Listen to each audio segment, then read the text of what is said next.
오늘 하나님께서 우리에게 주시는 말씀은 고린도후서 12장 1절에서 6절까지의 말씀입니다. 의익하나마 내가 부득불 자랑하노니 주의 환상과 계시를 말하리라. 내가 그리스도 안에 있는 한 사람을 아노니 그가 14년 전에 셋째 하늘에 이끌려 간 자라. 그가 몸 안에 있었는지 몸 밖에 있었는지 나는 모르거니와 하나님은 아시느니라. 내가 이런 사람을 아노니 그가 몸 안에 있었는지 몸 밖에 있었는지 나는 모르거니와 하나님은 아시느니라. 그가 낙원으로 이끌려 가서 말로 표현할 수 없는 말을 들었으니 사람이 가히 이르지 못할 말이로다. 내가 이런 사람을 위하여 자랑하겠으나 나를 위하여는 약한 것들 외에 자랑하지 아니하리라. 내가 만일 자랑하고자 하여도 어리석은 자가 되지 아니할 것은 내가 참말을 함이라. 그러나 누가 나를 보는 바와 내게 듣는 바에 지나치게 생각할까 두려워하여 그만두노라. 아멘. 과거에 수술한 적이 있습니다. 그때 수술할 때 그런 기도를 했습니다. 제가 마취에 들어가면 마취에서 깨는 날까지, 그 시간까지 천국을 좀 경험하게 해주십시오. 이렇게 기도하고 수술실에 들어갔습니다. 의사가 오셔가지고 이제 마취합니다 하면서 정신을 잃었고요. 조금 지난 것 같은데 어떤 분이 눈 뜨세요. 자, 자지 마세요. 그래서 왜 이렇게 빨리 끝났지? 그래서 눈을 떠보니까 벌써 회복실에 와 있더라고요. 회복실에 와서 제가 내가 회복실에 왔구나 느끼면서 했던 말이 에이 벌써 끝났네. 그래서 천국을 보고 싶었는데 못 봤습니다. 근데 제가 그때 그 마취를 들어가기 전에 그렇게 기도했던 이유는 두 가지였습니다. 한 가지는 천국이 너무나 분명히 있다는 것을 알고 믿기 때문에 그랬고, 또 한 가지는 어떤 분이 과거에 자기가 수술 받을 때 마취하기 전에 그런 기도를 했다는 거예요. 마취 동안에 천국을 좀 보게 해달라. 그리고 자기는 수술을 하면서 마취 기간에 천국을 경험하고 왔다. 이 얘기를 저한테 한 적이 있어서 그럼 나도 이번에 좀 천국을 봐야지 이렇게 했는데 보지 못했습니다. 여러분, 성경을 읽어보시면 성경에는 천국에 대한 얘기가 참 많이 나옵니다. 그런데 읽으면 읽을수록 이게 분명해지고 확실해지고 선명해지게 느껴집니다. 왜냐하면 성경에 나와 있는 천국에 대한 표현들을 살펴보면 이게 그냥 지어내서 아니면 상상해서 아니면 소설처럼 이렇게 꾸며서 쓸 수 없는 표현들, 이런 표현들이 너무나 많이 나오거든요. 그래서 예수님이 말씀하신 천국이나 또 계시록에 나오는 천국이나 이런 기록을 읽어보면 두 가지를 분명하게 알 수 있습니다. 첫 번째는 천국에 대한 너무나 분명한 확실성, 그리고 사실성, 솔직성, 너무나 정확하게 있는 그대로를 기록했다는 거고, 두 번째는 천국을 너무나 자세하게 설명해 놨기 때문에 이거는 보지 않고 경험해 보지 않은 사람이 그냥 상상력을 동원해서 쓴 게 아니라 확실한 경험한 사람들이 쓸 수밖에 없다. 이건 지어내서 만들 수 없는 이런 표현이라는 걸 알 수가 있는 것이죠. 예를 들면 복음서에 보시면 예수님이 천국에 대한 얘기를 여러 번 하셨습니다. 예를 들면 이런 거죠. 마태복음 8장 11절에 보시면 동서로부터 많은 사람이 이르러 아브라함과 이삭과 야곱과 함께 천국에 앉으려니와. 마태복음 9장 35절에 보시면 예수께서 모든 도시와 마을에 두루 다니사 그들의 회당에서 가르치시며 천국 복음을 전파하시며 모든 병과 모든 약한 것을 고치시니라. 이거는 천국 복음을 전파하시면서 천국의 성격이 어떤 것인가를 설명한 것 같습니다. 또 마태복음 22장 2절 보시면 천국은 마치 자기 아들을 위하여 혼인잔치를 베푼 어떤 임금과 같으니 이렇게 하고 있고요. 마태복음 18장 4절에 보시면 그러므로 누구든지 이 어린아이와 같이 자기를 낮추는 사람이 천국에서 큰 자니라. 마태복음 19장 23절에 보시면 예수께서 제자들에게 이르시되 내가 진실로 너희에게 이르노니 부자는 천국에 들어가기가 어려우니라. 예수님의 말씀을 보면 예수님은 천국에 들어가는 사람에 대한 그 포커스를 맞춰서 말씀하신 것을 볼 수 있습니다. 천국이 있는 것은 당연한 것이고 천국은 어떤 사람이 들어갈 수 있느냐 이렇게 설명했음을 볼 수 있죠. 왜냐하면 예수님의 관심은 천국이 있냐 없냐가 아니고 어떻게 하면 더 많은 사람이 천국에 갈 수 있을까, 어떻게 하면 저 많은 사람이 천국에 가게 할 수 있을까, 이것이 관심이었기 때문에 이렇게 말씀하신 것 같습니다. 그런데 계시록에 나오는 천국에 대한 설명을 보면 천국에 누가 들어가냐 보다는 천국이 어떤 모습인가 이거를 설명하고 있습니다. 예를 들어서 21장 4절에 보시면 모든 눈물을 그 눈에서 닦아주시니 다시 사망이 없고 애통하는 것이나 곡하는 것이나 아픈 것이 다시 있지 아니하리니 처음 것들이 다 지나갔습니다. 이거는 조금 전에 말씀드렸던 마태복음 9장 35절에 천국을 복음을 선포하시면서 예수님이 말씀하셨던 모든 병과 모든 약한 것을 고치셨다는 것과 같은 맥락인 것을 알 수가 있죠. 요한계시록 21장 11절부터 14절에 보시면 하늘의 영광이 있어 그 성의 빛이 지극히 귀한 보석 같고 벽옥과 수정같이 맑더라. 크고 높은 성곽이 있고, 이건 봤으니까 이렇게 말하죠. 12문이 있는데 문에 12천사가 있고 그 문들 위에 이름을 썼으니 이것도 봤다는 거죠. 이스라엘 자손 12지파의 이름들이라. 동쪽의 세 문, 북쪽의 세 문, 남쪽의 세 문, 서쪽의 세 문이니 그 성의 성곽에는 12기초석이 있고 그 위에는 어린 양의 12사도의 12이름이 있더라. 이런 거 보면은 이렇게 그 이름이 쓰여진 걸 봤다는 거죠. 천국을 설명할 때 천국에만 있고 이 땅에는 없는데 이 땅의 자료를 갖고 천국을 설명해야 되니까 같고라는 표현을 많이 씁니다. 왜냐하면 천국은 수정 같은데 이 땅에 있는 수정하고 같진 않아요. 이 땅에 있는 것하고 천국하고 똑같다면 천국에 무슨 의미가 있겠어요? 근데 이 땅의 것으로 설명하려니까 설명할 방법이 없는데 비스름한 걸로 설명하다 보니까 수정 같고 벽옥 같고 황보석 같고 이런 식으로 설명한 것을 볼 수 있습니다. 어찌됐건 이렇게 설명한 걸 보면은 자세한 건 모르더라도 하여튼 이게 봤다는 거죠. 동쪽의 세문, 북쪽의 세문 이런 게 있고 성곽에 12기초석이 있고 그 외에는 어린 양의 12사도의 이름이 12이름이 있고 이런 걸 보면은 이름이 쓰여진 걸 보지 않으면 이런 말을 할 수가 없는 거죠. 또 21장 16절에서 23절을 보시면 그 성은 천국이 이 땅에 내려오는 장면을 보는데 네모가 반듯하여 길이와 너비가 같은지라 그 갈대자로 그 성을 측량하니 12,000 스타디온이요 길이와 너비와 높이가 같더라. 그 성곽을 측량함에 144규빗이니 사람의 측량 곧 천사의 측량이라. 그 성곽은 벽옥으로 쌓였고 그 성은 정금인데 맑은 유리 같더라. 그 성의 성곽의 기초성은 각색 보석으로 꾸몄는데 첫째 기초석은 벽옥이요 둘째는 남보석이요 셋째는 옥수요 넷째는 녹보석이요 다섯째는 홍만호요 여섯째는 홍보석이요 일곱째는 황옥이요 여덟째는 녹옥이요 아홉째는 담황옥이요 열째는 비치옥이요 열한째는 청옥이요 열두째는 자수정이라. 이런 것들은 천국이 그런 보석으로 있다는 게 아니라 이 땅에 있는 것으로 설명하자면 그런 것처럼 보인다 이 말이에요.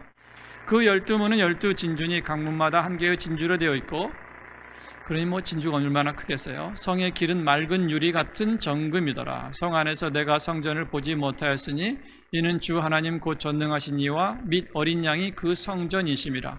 그 성은 해와 달의 비침이 쓸데없으니 이는 하나님의 영광이 비치고 어린 양이 그 등불이 되심이라.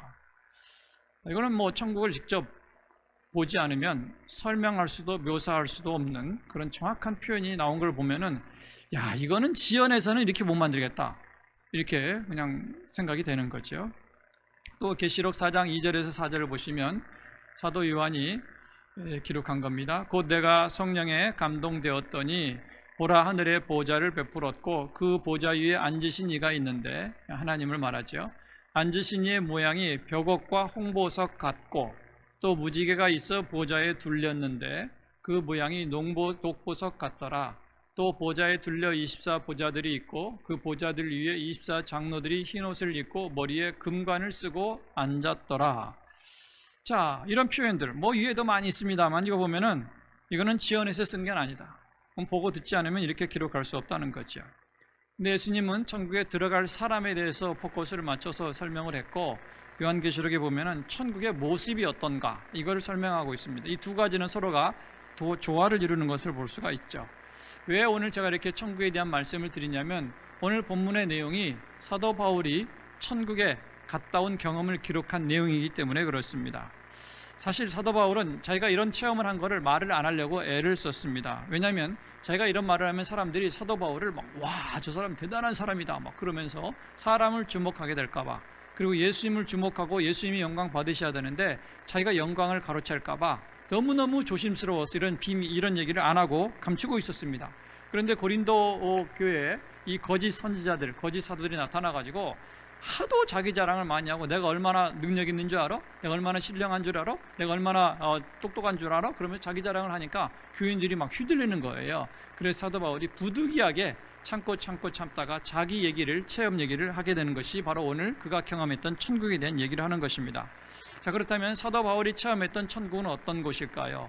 그의 표현을 빌려보면 2절에 셋째 하늘에 이끌려갔다 이렇게 나옵니다. 우리 한국말은 그냥 하늘 하면 다 똑같은 하늘이죠. 그런데 영어에는 하늘이 세 가지로 구분이 됩니다. 우리가 말하는 일반 하늘은 스카이, 첫 번째 하늘이죠. 그 다음에 그 하늘 너머에 있는 하늘은 에어, 공중입니다. 그 다음에 그 공중 너머에 있는 하늘은 heaven, 천국을 말합니다. 셋째 하늘이죠. 그래서 사도 바울이 셋째 하늘에 이끌려갔다 이 말은 천국에 갔다는 것이죠. 그런데 사도 바울은 왜 이렇게 표현했느냐? 자기를 직접적으로 표현하고 천국이라는 표현을 직접 쓰면 사람들이 자기를 너무나 주목할까 봐 자기를 3인칭으로 표현했어요. 그래서 3인칭으로 표현하고 천국에 갔다 이렇게도 안 하고 셋째 하늘에 이끌려갔다 이렇게 표현한 것을 알 수 있습니다. 그 다음 두 번째는 3절에 보시면 그가 몸 안에 있었는지 몸 밖에 있었는지 역시 이것도 3인칭으로 표현했죠. 나라고 표현하지 않고. 이건 뭡니까? 자기가 지금 천국을 가긴 갔는데 지금 살아서 갔는지 죽어서 갔는지 제가 좀 헷갈릴 정도로 그렇게 그런 상황에 천국에 갔다는 거죠. 살면서 죽지 않고 천국을 경험했다는 얘기를 간접적으로 표현한 것입니다. 세 번째, 그가 갔던 천국은 어떤 곳이냐면 낙원으로 이끌려가서 라고 본문 4절에 표현된 걸 보면 낙원으로 갔다는 거죠. 그러면 낙원과 천국은 다른 곳입니까? 사실은 같은 것입니다. 왜냐하면 예수님께서 누가복음 23장 43절에 십자가 옆에 못 박힌 우편에 못 박힌 강도에게 한 말이 그거죠. 예수께서 이르시되 내가 진실로 내게 이르노니 오늘 네가 나와 함께 낙원에 있으리라. 천국에 간다는 얘기입니다. 그러니까 이 사도 바울이 갔던 낙원이나 예수님이 말씀하시던 낙원이 같은 천국을 의미한다는 것을 볼 수가 있습니다. 그 다음에 네 번째는 어떤 표현이었냐면요. 내가 가서 말로 표현할 수 없는 말을 들었다는 거죠. 분명히 말이긴 말인데 이거를 표현할 수 없고 그 다음에 사람이 가히 이르지 못한, 잘 알아들을 수 없는 무슨 말을 들었다는 거예요. 근데 분명히 이 말도 듣고 말도 내용도 사도 바울은 들은 것 같습니다. 근데 이 내용을 밝히지 않는 거는 아마 자기가 너무 영웅이 될까봐 조심스러워서 밝히지 않았던 것 같아요. 그러니까 천국에 가서도 말을 한다는 걸 알 수 있죠. 그러면 대체 천국에서 되어지는 말은 무슨 말인가? 우리가 성경을 통해 추측해 볼 때 두 가지 근거를 볼 수가 있습니다. 고린도전서 13장 1절에 보시면 내가 사람의 방언과 천사의 말을 할지라도 이렇게 설명한 걸 보면 천국에서는 천사들이 말을 한다는 걸 알 수가 있죠. 또 요한계시록 17장 15절에 보시면 또 천사가 내게 말하되 사도 요한이 천국의 성령 안에서 천국에 갔는데 천사가 그에게 말했다는 거죠. 근데 사도 바울이 알아들었어요. 하여튼 이렇게 천사들이 하는 말을 이렇게 들었던 것 같아요. 사도 바울도 천국에 가서 사람의 말로는 표현할 수 없는 말, 그리고 이게 가히 이룰 수 없는 이런 말을 들었다. 그렇게 표현했지만 사실은 천사들의 말을 들었던 것 같습니다. 이 체험을 언제 했느냐? 오늘 본문에는 14년 전에 제가 이거를 체험했다라고 말합니다. 그렇다면 이게 사도 바울의 일생을 우리가 추적해보면 연대가 나오죠. 사도 바울은 AD 30년쯤에 예수를 믿은 걸로 알려져 있습니다. 그리고 이 고린도후서는 AD 55년에서 56년경에 쓰여졌다고 학자들은 거의 얘기합니다. 그러면 그냥 56년으로 잡고 56년에 썼는데 내가 14년 전에 이 체험을 했다. 그러면은 56 빼기 14는 얼마입니까? 42가 나오죠. 그러니까 AD 42년쯤 예수 믿고 12년쯤 있다가 이런 체험을 하게 된 것 같아요. 그런 체험을 했음에도 불구하고 14년간 이런 걸 밝히지 않고 침묵하고 있었습니다. 이미 말씀드린 것처럼 사람들이 사도 바울을 너무나 대단하고 위대하게 바라볼까 봐 침묵한 거죠. 여러분이 만약에 이런 경험 하셨다면 어떻게 하겠어요? 난리 나는 거죠. 난리. 교단 하나 창립하고 교회 하나 세우고 그러면서 난리가 나요. 난리. 우리 성도 중에 이런 체험하신 분 있으면 어떻게 되겠어요? 저는 이제 목회하기 힘든 거죠. 이렇게 되는 거죠. 그런데 이거를 간직하고 14년간 말하지 않고 자기만의, 그러나 그 안에는 분명한 확신이 있는 거죠. 천국까지 경험해 봤으니까 이 하나님 나라, 천국에 대한 확신과 이런 것이 너무나 담대한 거죠. 그래서 사도 바울은 자기 것은 자랑하지 않고 약한 것만 자랑했습니다. 왜냐하면 이렇게 약한 사람도 주님이 쓰시고 이렇게 문제 많은 사람, 허물을 많은 사람도 주님이 쓰신 것을 볼 때 우리 하나님 얼마나 위대하신가. 이거를 사람들이 주목하게 하기 위해서 자기 약점만 자랑하고 이런 자랑을 안 했던 것입니다. 그렇다면 이제 천국을 믿는 우리는 어떻게 해야 될까요? 분명한 사실은 내가 믿든 안 믿든 천국과 지옥은 존재한다는 것입니다. 내가 믿으면 있고 안 믿으면 없는 것이 아니라 내가 믿든 안 믿든 천국과 지옥은 존재한다는 것이죠. 그리고 더 분명한 것은 천국과 지옥은 죽어서 결정되는 게 아니라 지금 이 땅에서 결정한다는 것입니다. 그러니까 천국과 지옥을 믿는 사람, 천국과 지옥이 있다는 걸 아는 사람, 그리고 먼저 믿은 우리의 책임이 그만큼 크다는 걸 알 수 있죠. 왜냐하면 우리가 말하지 않으면, 우리가 증거하지 않으면 사람들은 몰랐다는 거죠. 그런 줄 몰라서 난 안 믿었다. 그랬다면 우리가 그 책임을 져야 되기 때문에 우리의 책임이 막강하다는 것입니다. 시편 90편 10절에 보시면 이런 표현이 있습니다. 우리의 연수가 70이요 강건하면 80이라도 그 연수의 자랑은 수고와 슬픔뿐이요 신속히 가니 우리가 날아가나. 우리가 왜 사람들에게 천국을 전해야 됩니까? 이 말씀을 보면 두 가지를 알 수 있는데 인생의 연수와 자랑은 수고와 슬픔뿐이라는 것입니다. 사람들이 인생을 사는 동안에 많은 사람들이 뭐 순간순간 기쁨도 있었고 행복도 있었고 잠깐 그런 것도 느끼긴 했지만 그러나 전체 인생을 통틀어 보면은 인생은 수고와 슬픔뿐이 없습니다.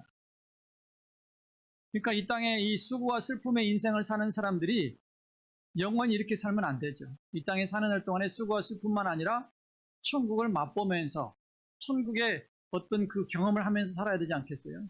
천국에 주시는 어떤 기쁨, 천국에 주시는 평안, 천국의 그 어떤 그 풍성함, 이 자유, 이런 걸 누리며 살아야 되지 않겠어요? 그렇게 누리며 맛보다가 이제 죽으면 영원한 천국에 들어가는 거. 왜요? 많은 사람의 인생은 수고와 슬픔뿐이기 때문에 그렇습니다. 가끔 많은 젊은이들, 심지어는 젊은이를 만나봐도 가끔 예수 영접을 해도 이런 말을 하는 사람들이 있습니다. 사는 게 지옥이죠. 그렇습니다. 사는 게 지옥인 경우가 많죠. 잘 산다고 해도 인생을 결산해보면 수고와 슬픔밖에 없는 인생입니다. 그러면 남은 인생은 어떻게 살아야 되겠습니까? 사는 게 지옥 같고 지옥 같은 삶을 살았다면 앞으로도 계속 지옥 같은 삶을 살아야 되겠습니까? 아니면은 이제부터는 그 지옥을 천국으로 바꾸는 삶을 살아야 되겠습니까? 천국으로 바꿔야죠. 이 땅에 사는 동안에 천국을 맛봐야 되죠. 맛보고 이제 죽으면 영원한 천국을 들어가야 되죠. 그렇게 하기 위해서 필요한 건 뭡니까? 예수님을 만나야 되는 것입니다. 예수님을 만나면 분명히 우리 삶이 수고와 슬픔만 가득한 인생에서 또 다른 삶으로의 변화가 시작됩니다. 예수님 만나면 우리 인생의 짐이 가벼워집니다. 왜냐하면 수고하고 무거운 짐진 자들아 다 내게로 오라 내가 너희를 쉬게 하리라 말씀하셨기 때문에 삶의 짐이 가볍기 시작합니다. 그리고 마음속에 있는 분노와 억울함과 원함과 미움과 용서치 못하는 마음들이 차츰차츰 풀어지기 시작합니다. 또 깨어진 관계, 상한 관계, 다시 꼴도 보기 싫은 관계, 이런 관계에 있는 사람들과 관계가 차츰차츰 회복되면서 내 안에 여유가 있기 시작합니다. 무엇보다도 삶에 감사와 즐거움이 차츰차츰 회복되기 시작합니다. 어떤 것을 경험하고 있는 거예요? 수고와 슬픔만 가득 찬 인생 속에서 천국의 맛을 보기 시작하는 것입니다. 그래서 지옥 같은 삶을 멈추려면 예수님을 만나는 것 외에는 방법이 없습니다. 예수님이야말로 천국의 주인이시고 천국에 계셨던 분이고 천국의 모든 걸 갖고 계시는 천국의 주인이시기 때문에 그분을 만나지 않는 한 우리는 모조품만 갖고 모조품은 경험할 수 있을지 모르지만 천국의 실제를 경험할 수 없다는 거죠. 그래서 인생이 수고와 슬픔으로 가득 차신 분이 있다면 그런 분이야말로 예수님을 만나시고 천국의 주인이신 예수님이 주시는 천국의 경험을 이 땅에 사시는 동안에 하시기를 바랍니다. 두 번째 얘기는 또 하나는 신속히 간다는 거죠. 우리 인생의 연수와 자랑이 정말 80까지 산다 하더라도 신속하게 간다는 것입니다. 무슨 얘기입니까? 순간 화살처럼 지나가는 인생을 살면서 영원한 삶을 준비하는 시간을 가져야 된다는 것입니다. 언젠가는 믿겠지, 때 되면 믿겠지 이렇게 미룰 수 있는 게 아니라는 것입니다. 그 언젠가 그 때 되면 이것이 그냥 순식간에 지나보면 나이 들어서 벌써 죽을 때가 되었다는 것이죠. 요즘은 사건, 사고가 너무 많아서 예정된 어떤 죽음의 수순을 밟는 사람이 그렇게 많지 않습니다. 예정되지 못한 죽음을 맞이하는 사람도 너무 많이 있습니다. 그렇기 때문에 신속히 지나가는, 화살처럼 지나가는 인생을 사는 날 동안에 영혼을 준비하는 삶을 살아야 된다는 거지요.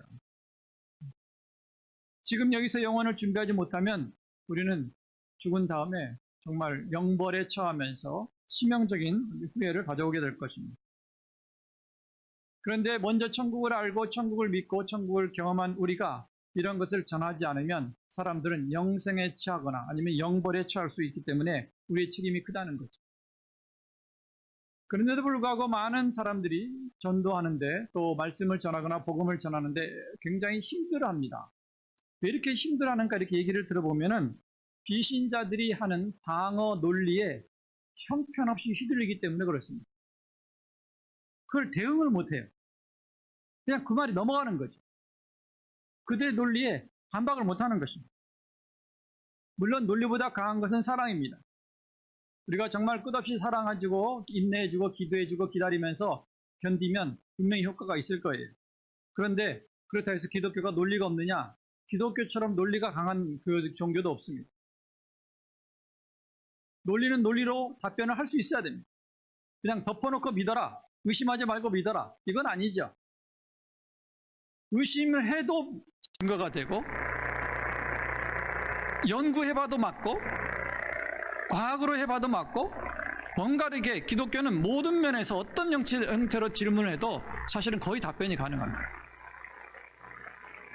그런데 이 논리적으로 무장되지 않았기 때문에 답변을 못하는 거죠. 가끔 주변 사람들이 우리 성도들이 이런 얘기를 할 때 제가 참 답답함을 느낍니다. 목사님, 우리 남편은 안티예요. 목사님, 우리 남편은요 기독교 아주 싫어해요.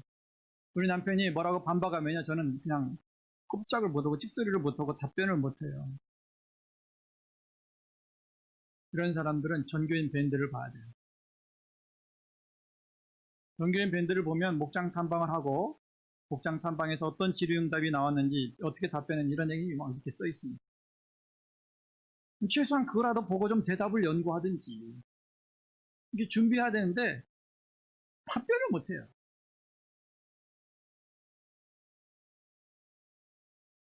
왜 우리가 이런 것을 준비하고 대답할 것을 생각하고 연구해야 됩니까? 이거는 영생의 문제이기 때문에 그렇습니다. 이건 커피숍에 가는 문제가 아니에요. 이거는 천국에 가느냐 지옥에 가느냐의 문제고 영생을 얻느냐 영벌에 처하느냐의 문제입니다. 어떤 사람이 이렇게 얘기합니다. 아, 나는 그냥 싸우기 싫으니까요. 그냥 듣고 그냥 반박 안 하고 그냥 지내요. 그러면 사람들은 봐봐. 내 말이 맞잖아? 당신들은 할 말이 없잖아? 그러면서 더 안 믿어요. 우리가 논리적인 답변을 한다고 해서 그 사람들이 예수 믿는 건 아닙니다. 그러나 논리적인 답변을 하면 사람들이 생각을 바꾸게 돼요. 아, 그럴 수도 있겠구나. 그런 생각도 할 수 있겠구나. 그렇기 때문에 논리는 논리로 답변을 해야 됩니다. 아, 그냥 믿어. 아, 몰라. 그냥 믿으면 돼. 이렇게 말하면 이것처럼 답답한 게 어디 있어요. 특별히 요즘 젊은이들에게는 몰라. 그냥 믿어. 질문하지 마. 이런 답변들은 굉장히 답답한 얘기입니다. 충분히 답변할 수 있습니다. 내가 답변을 못 해가지고 내가 설명을 못 해가지고 내가 사랑하는 내 주변 사람들이 지옥에 갔다. 그러면 그 책임을 하나님 우리에게 물으실 거예요. 그래서 우리는 상대방의 질문에 대비를 해야 됩니다.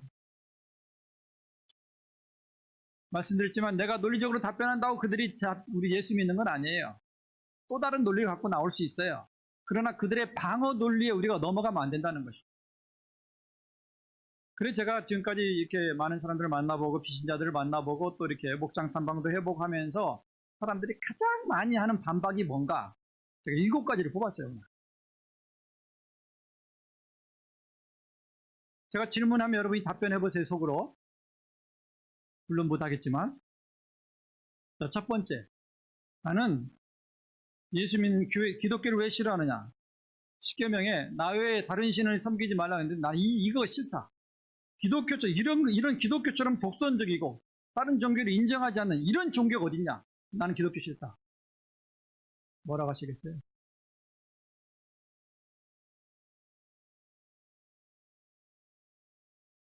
저는 이렇게 답변하고 싶습니다. 자녀에게 아버지가 나만 아빠라고 불러야 돼. 내가 아빠야. 내가 니네 낳고 니네 키웠잖아. 나만 아빠야. 다른 아저씨한테 아빠라고 부르면 안 돼? 이거 틀린 말입니까? 맞는 말입니까? 당연히 내가 아빠니까 아빠로서의 확신과 자신감이 있으니까 나만 아빠로 이웃집 아저씨를 아빠라고 부르면 안 돼? 길 가는 아저씨를 아빠라고 부르면 안 돼? 아빠만 아빠야? 당연한 얘기죠. 만약에 어떤 아빠가 자녀들한테 야, 우리는 교육받은 사람이야. 우리는 이게 좀 교양 있는 사람이야. 아빠만 아빠라고 부르면 안 돼. 길거리 지나간 아저씨들한테도 너는 교육받았잖아? 그러니까 아빠 이렇게 불러. 미친놈이에요. 그렇게 말하는 사람 없습니다. 하나님이 나 외에 다른 신을 섬기지 말라. 자신 있으니까. 그분만이 하나님으로서의 신으로서의 자신이 있으니까. 그분이 우리를 만드셨고 우리를 지으셨고 이 땅에 나오게 하시고 태어나게 하셨으니까. 그러니까 그분만 하나님이라고 부르는 거죠. 그분만 아빠라고 부르는 거예요. 이게 뭐가 문제예요? 두 번째. 예수 믿는 놈들 중에 나쁜 놈들이 더 많더라. 뭐라고 하시겠어요? 맞아.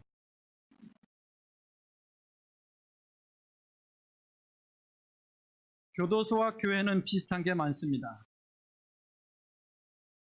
죄인들이 온다는 것입니다. 만약에 어떤 사람이 이렇게 말했다면 정신 나간 사람이죠. 교도소에는 나쁜 놈들이 많더라. 당연하지. 교도소에 나쁜 사람이 많죠. 교도소에 선한 사람이 많으면 왜 교도소겠어요? 교회도 마찬가지입니다. 교회는 죄인들이 오는 것입니다. 그러니까 문제 있는 사람들이 많아요. 그러니까 아무나 올 수 있죠. 그런데 그 죄인들이 변화되는 것이 바로 교회입니다. 교회 다닌다고 해서 오늘 바로 천사 되는 거 아닙니다. 교회 다니면서 변화되지 못하고 변화받지 못한 분들이 많이 있어요. 그래서 욕먹게 하시는 분도 있어요. 그렇지만 그 사람들도 분명한 것은 지금보다 몇 훗날 좀 시간이 지난 다음엔 지금보다 훨씬 더 바뀌어 있다는 것입니다. 그들도 변화의 과정 중에 있기 때문에 그렇습니다. 문제 많은 사람일수록 교회가 필요합니다. 예수님이 이 땅에 오신 것은 의인을 구원하러 오신 게 아니라 죄인을 구원하러 오셨기 때문에 교회야말로 죄인들이 많습니다. 더 놀라운 사실은 교회는 죄인들을 교정하고 변화시키고 바꾸는 것이라는 거죠. 사회가 못하고 학교가 못하고 교도소에서 사람을 못 바꿉니다. 그런데 교회에서는 수많은 사람이 바뀌고 있습니다. 그러니까 죄인들이 오는 것이죠. 어떤 분은 그런 얘기를 했습니다. 우리나라의 교도소 10개, 100개 짓는 것보다 교회 하나 짓는 게 훨씬 더 효과적이다. 교도소의 정책은 교정 정책입니다. 사람을 바꾼다는 거죠. 그러나 그 교정 정책이 사람을 바꾸는 게 아니라 교도소 가면 오히려 더 사람이 안 좋게 돼서 나옵니다. 그런데 이상하게 죄인들이 교회 와서 변화받아가지고 새롭게 바뀌어진 사람들이 우리 교회만 하더라도 부지기수로 많습니다. 그러니까 교회는 죄인들이 많은 것이죠. 세 번째, 나는 술, 담배를 못 끊어서 교회를 못 간다. 이런 분들 있죠. 이렇게 말할 수 있을 것 같습니다. 지금까지 혼자 못 끊으신 걸 보니까 앞으로도 혼자서는 힘들 것 같습니다. 그래서 예수님이 필요합니다. 예수 믿고 술, 담배나 이런 것들에 의해서 변화되고 끊고 변화된 사람들이 한둘이 아닙니다. 술, 담배가 걸림이 된다면 술, 담배를 하시면서 교회 오시면 됩니다. 예배 전에 한 대 피시고 끝나서 한 대 피시고 이렇게 피시고 오시면 됩니다. 하나님은 술, 담배 한다고 해서 거절한 적이 한 번도 없습니다. 제가 이렇게 설명했더니 어느 우리 교회 다니는 어떤 분이 온 지 얼마 안 된 것 같아요. 네 분이. 이 교회는 술, 담배를 권장하는 교회다. 이거 못 살아. 술, 담배를 권장한 게 아니라 술, 담배가 주님을 만나는데 걸림이 되면 안 된다. 그래서 문턱을 낮춰준 거지. 술, 담배를 권장한 게 아니거든요. 근데 꼭 그렇게 소문을 내요. 우리 교회에서 술, 담배 끊고 정말 사람 노릇한 사람들이 얼마나 많습니까? 우리 교회 목장이 이번에 분가해서 45개인데 그중에 14개에서 15개 정도는 비신자로 남편이 우리 교회 와서 예수 믿고 목자된 케이스입니다.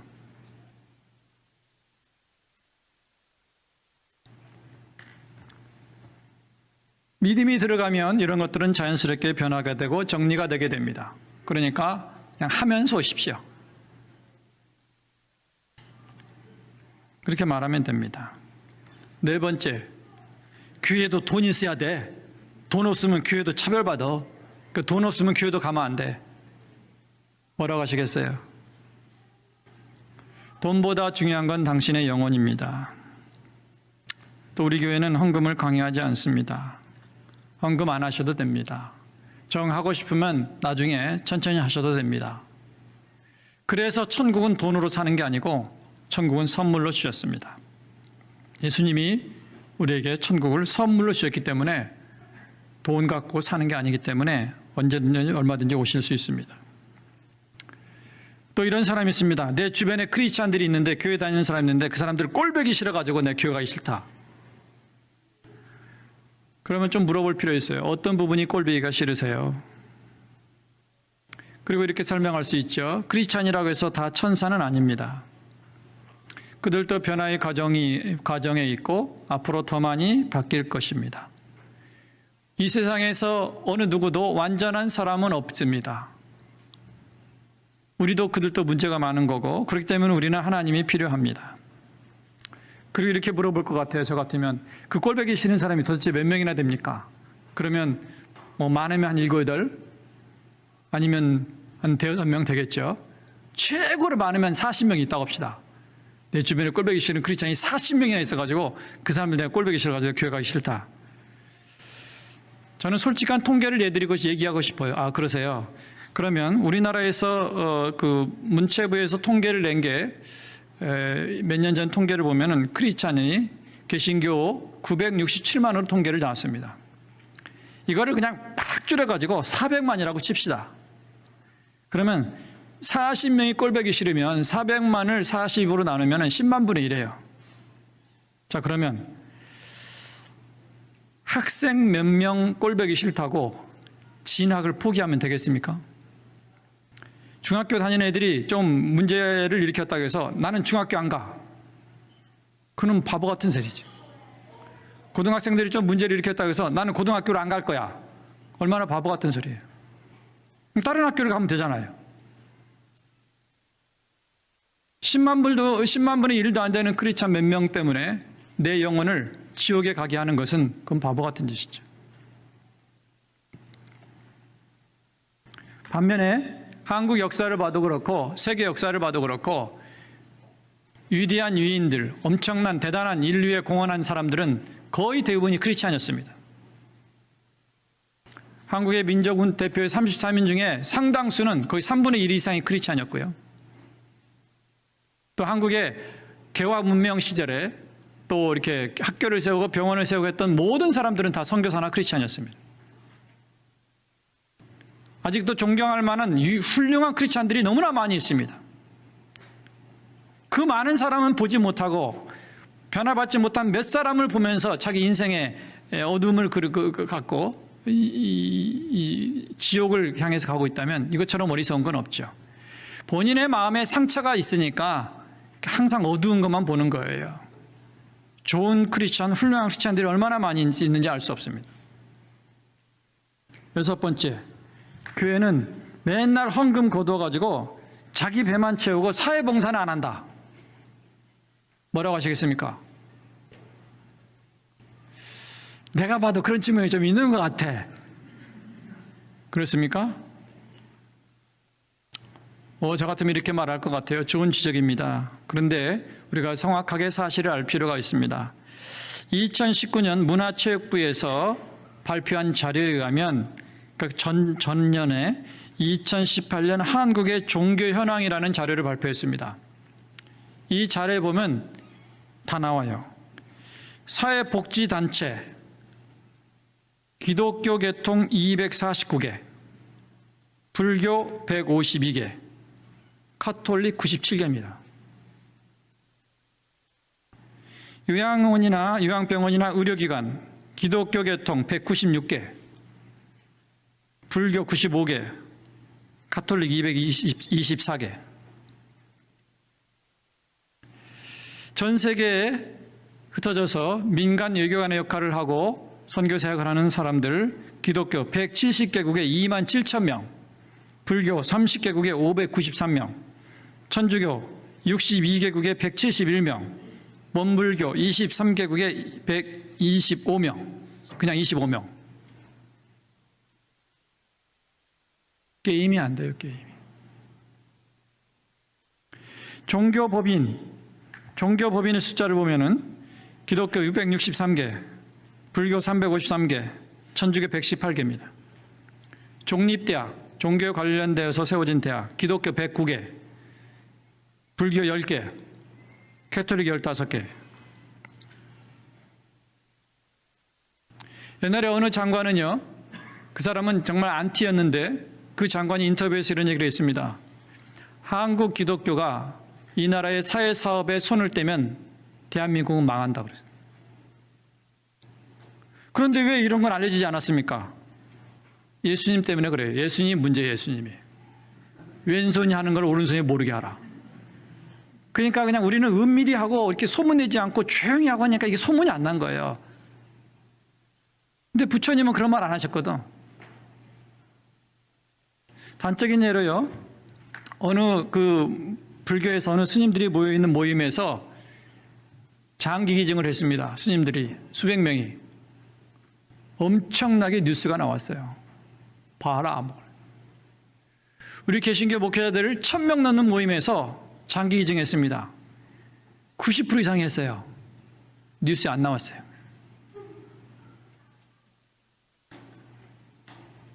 숫자를 봐도 그렇고요. 게임이 안 돼요, 게임이. 근데 이게 요즘은 이게 PR 시대고, 이 소문 시대고, 이게 그냥 소문 내고 이렇게 안 하니까 안 하는 것처럼 들리지 얼마나 많은 일을 하는지 알 수 없습니다. 이런 거는 그냥 통계를 가지고 그냥 있는 그대로 얘기하면 돼요. 아, 그러세요? 한번 통계 볼까요? 인터넷 찾아보면 그냥 바로 뜹니다. 마지막 7번째. 이 질문을 제가 안 하려고 했어요. 이 질문 안 하려고. 왜냐하면 이거는 굉장히 좀 답변하기도 좀 복잡하고 좀 이게 좀 논쟁의 소지가 많아가지고 이거 안 하려고 했는데 요즘 이게 하도 이슈가 되니까 또 안 하면 안 될 것 같고 그래서 이걸 넣었다 뺐다 해가지고 제가 굉장히 고민했는데 7번째 질문. 코로나19가 이렇게 심각한데 왜 교회들은 말을 안 듣냐? 왜 이렇게 모이지 말라니까 모이냐?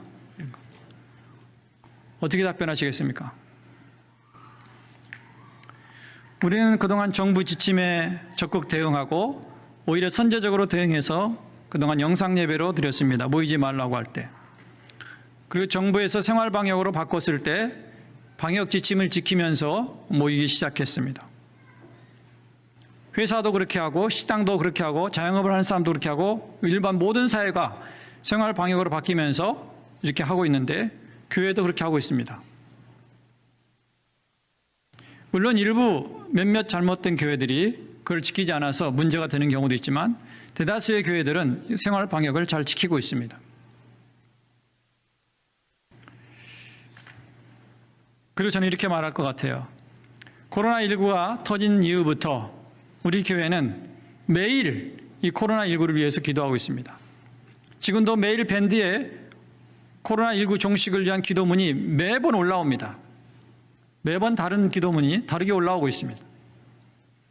그리고 코로나가 한국에서 전 세계에서 가장 많이 빨리 잡히게 해달라고, 한국에서 가장 먼저 백신이 만들어지게 해달라고, 그리고 코로나가 확장됐을 때 한국을 입국 금지시켰던 모든 나라들이 후회하고 입국 금지를 풀고 한국을 환영하는 나라가 되게 해달라고, 이런 기도를 우리가 지난 2월부터 기도했어요. 그리고 지금 그 기도의 응답을 우리는 누리고 있습니다. 그러면서 이렇게 질문하고 싶어요. 당신은 코로나를 위해서 뭐 하셨는데요? 당신은 기도도 안 했잖아요. 아무것도 한 일이 없으면서 어떻게 그렇게 말할 수 있죠? 그리고 지금도 우리는 대면과 비대면으로 예배를 드리고 있습니다. 그나마 우리나라가 이 정도 된 거는, 코로나가 이만큼 되고 이만큼 된 거는 우리의 기도의 열매입니다. 우리 크리스찬들이 기도하지 않았다면 오히려 이 상황이 더 심각해질 수도 있었을 겁니다. 그리고 코로나19가 터져가지고 심각할 때 자원봉사자로 참여했던 대다수의 의사와 간호사들은 크리스찬이었습니다. 왜 이런 얘기는 참 침묵하고 있는 거죠?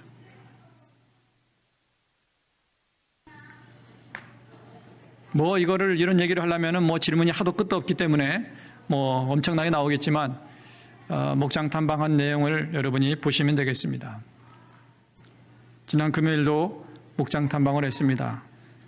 밤 11시 10분까지 질문이 쏟아져 나왔습니다. 거기는 상당히 좀 학식이 높은 박사들이 많은 목장이라 굉장히 어려운 질문이 많이 나오더라고요. 저도 이거 준비하지 않고 공부하지 않으면 힘들겠다 이런 느낌. 어떤 질문이 나올지 모르는 상태에서 가기 때문에 참 당황하는 질문이 많습니다. 그러나 그 질문을 받아봐야 되고 그 질문을 우리가 들어봐야 됩니다. 답변을 할 수도 있고 못할 수도 있지만, 못하면 못한 대로, 하면 한 대로 집에 돌아가면서 다시 준비하면서, 그때 이렇게 답변했으면 좋았을 텐데, 그때 이 말을 했어야 될 텐데, 그럼 이건 어떻게 답변을 해야 되지? 이런 고민하면서 우리가 지적으로도 잘하게 되고 우리가 논리적으로 무장하게 되는 거죠. 이런 질문들을 받아봐야 돼요. 근데 왜 우리는 질문들을 못 받느냐? 비신자들과 접촉을 안 해봤기 때문에. 비신자들이 대체 뭔 고민하고 어떤 질문과 어떤 의문을 갖고 있는지를 모르기 때문에 준비를 못하는 거예요. 그래서 할 수 있으면 비신자들과 많이 만나보는 게 좋습니다. 그것이 그들의 생각이 우리가 치우쳤구나, 내가 너무 한쪽만 왔구나, 이런 면도 있구나, 중심을 잡게 해줍니다.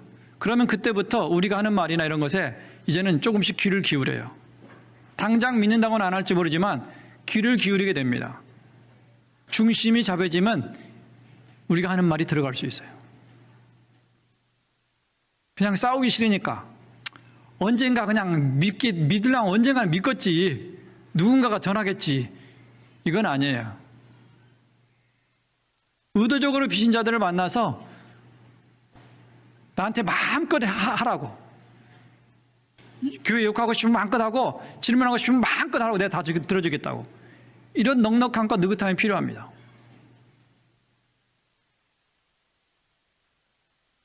오늘 말씀의 결론입니다. 이렇게 세 가지로 결론을 맺을 수가 있을 것 같습니다. 첫째, 우리 이 땅에서 인생의 마지막은 영혼 구원이라는 것입니다. 자영업을 하든 교수를 하든 학생을 하든 사업을 하든 커피숍을 하든 뭘 하든 내가 이 땅에 사는 날 동안에 나 때문에 영혼 구원받은 사람이 있느냐, 그게 중요한 거죠. 이 목적을 잃어버리면 안 됩니다. 두 번째, 내가 전하지 않으면 누가 전하냐는 것입니다. 누군가가 하겠지, 믿으려면 언젠가는 믿겠지, 이런 정말 말도 안 되는 이런 것에 넘어가면 안 됩니다. 더구나 우리 교회는 전도하기가 굉장히 쉽습니다. 왜냐하면 목원들은 목장에만 데려오면 끝이에요. 나머지는 목자 목녀가 알아서 합니다. 목자 목녀는 예수 형제배만 올려붙이면 끝입니다. 나머지는 제가 알아서 해요. 그러니까 끝까지 내가 책임지는 게 아니죠. 물론 뒤에서 도와주고 기도하고 이렇게 하겠지만 궁극적인 책임은 목원들은 목장에만 데려오면 되는 거고, 목장에 데려왔는데 목자 목녀가 놓쳤다 그러면 목자 목녀가 이제 심판을 받든지 하겠죠. 목자 목녀가 예수 형제배 올려붙였는데 목사님이 회개를 못했다 그러면 제가 이제 하나님 앞에서 이제 책망을 받겠죠. 그렇게 나눠져 있기 때문에 쉽습니다. 세 번째, 우연히 예수 믿는 경우는 없다는 것입니다. 치밀한 기도와 지혜로운 답변과 준비된 섬김과 변화된 삶, 이런 걸 통해서 상대방이 마음이 열리고 귀가 열리고 눈이 열리고 생각이 열리고 그러면서 예수 믿게 되지, 어느 날 믿겠지, 누군가가 전하겠지, 필요하면 하나님이 구원하시겠지, 이런 식으로 자기의 책임을 하나님께 떠넘기는 무책임한 일을 하면 안 되는 거예요. 우연히 예수 믿는 경우는 없습니다. 전략적이고 체계적이고 그리고 설득력 있고 논리적인 어떤 접근을 통해서 사람들이 예수를 믿게 되는 거죠. 기도하십시다.